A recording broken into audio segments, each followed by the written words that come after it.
यह कहानी एक राजा और एक बौद्ध भिक्षु की है। राजा तो बहुत से हुए, लेकिन यह बौद्ध भिक्षु सबसे अलग थे। इनका नाम था बौद्ध धर्मा। इस कहानी की शुरुआत एक परेशान राजा से होती है। राजा ज्यादातर परेशान ही रहते हैं। वह राजा अपने मन को शांत करने का बहुत प्रयास करता है, पर उसका मन शांत नहीं हो पाता।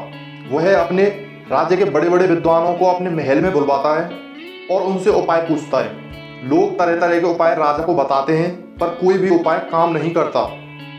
एक दिन एक व्यक्ति राजा के पास आता है और कहता है, आपके मन को शांत करने का एक उपाय है।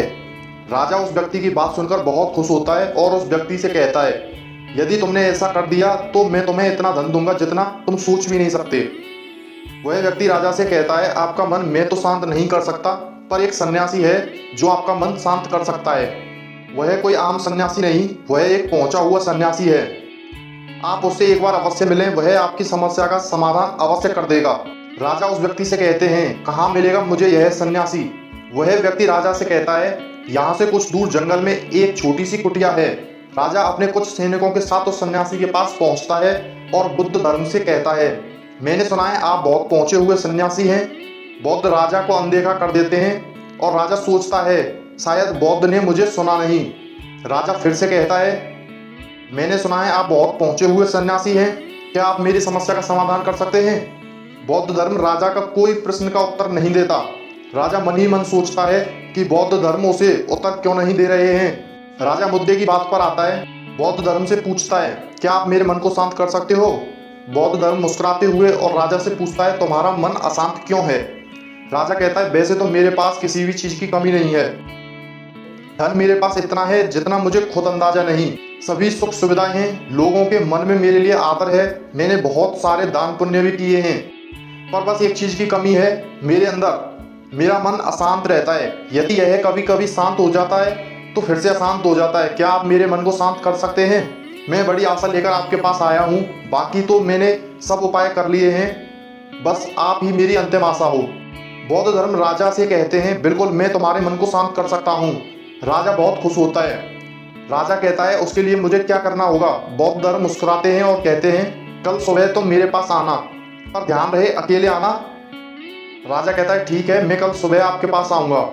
बौद्ध धर्म उससे कहते हैं, पर एक बात का ध्यान रहे, अपने अशांत मन को अपने साथ लाना। राजा सुनकर चौंकता है और सोचता है, यह कैसी बात कह दी बौद्ध धर्म ने। राजा कहता है, आपने क्या कहा, कृपया एक बार और बताएंगे? बौद्ध धर्म राजा से कहते हैं, तुम कल सुबह जल्दी आना, अपने अशांत मन को साथ लेकर आना।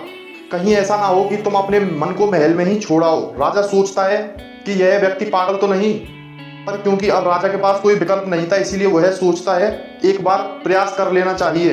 अगले दिन राजा अकेला सुबह सुबह बौद्ध धर्म के पास पहुंचता है और कहता है, मैं आ गया। बौद्ध धर्म उस राजा से कहते हैं, तुम तो आ गए ठीक है, लेकिन तुम्हारा अशांत मन कहाँ है? लाओ मुझे दे दो, मैं अभी शांत करके तुम्हें दे देता हूँ। राजा कहता है, आप यह कैसी बातें कर रहे हैं? आप इतने पहुंचे हुए सन्यासी होकर भी यह नहीं जानते कि मन कोई ऐसी वस्तु नहीं है जिसे उठाकर मैं आपके लिए दे दूं। मन तो मेरे भीतर है।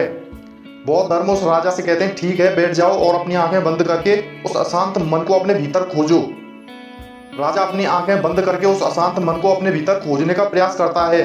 बहुत देर आंखें बंद करके बैठे रहने के बाद बौद्ध धर्म राजा के कंधे पर हाथ रखते हैं और कहते हैं, आंखें खोलो। राजा अपनी आंखें खोलता है। बौद्ध धर्म उस राजा से पूछते हैं, क्या तुम्हें तुम्हारा शांत मन मिला? राजा कहता है, नहीं। बौद्ध धर्म राजा से कहते हैं, कोई बात नहीं, अब तुम कल प्रयास करना, आज के लिए इतनी खोज पर्याप्त थी। राजा अपने महल में चला जाता है। अगले दिन सुबह राजा फिर बौद्ध धर्म के पास आता है और वैसा ही करता है जैसे बौद्ध धर्म ने बताया था।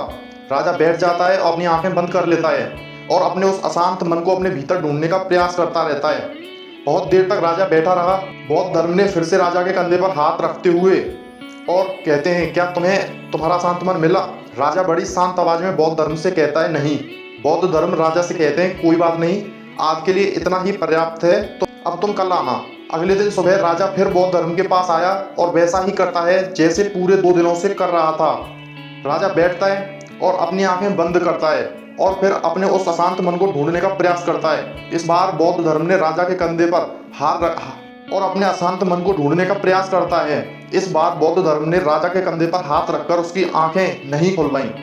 राजा बस अपनी आंखें बंद करके बैठा रहा। काफी समय बीत गया। बौद्ध धर्म राजा के पास ही बैठे रहते हैं। पूरा दिन बीत जाता है, पूरी रात बीत जाती है, पर राजा आंखें बंद करके अपने अशांत मन को ढूंढ रहा होता है। अगली सुबह राजा की आंखें खुलती हैं और जैसे ही राजा की आंखें खुलती हैं, राजा अपने सिर को बौद्ध धर्म के चरणों में रख देता है और कहता है, मुझे मेरा अशांत मन कहीं नहीं मिला, पर वह शांति मिल गई जिसकी तलाश में मैं अब तक भटक रहा था। उस राजा की तरह आप भी अपनी मन की शांति को कहीं बाहर खोज रहे हैं। वह शांति कहीं ना कहीं आपके अंदर ही है, बस आपको जरूरत है उसे भीतर खोजने की। तो दोस्तों, आपको यह मोटिवेशन स्टोरी, एक बुद्ध भिक्षु की कहानी कैसी लगी, कमेंट करके अपना विचार जरूर बताएं और अपने दोस्तों और परिवारजनों के साथ भी शेयर करें। Thank you.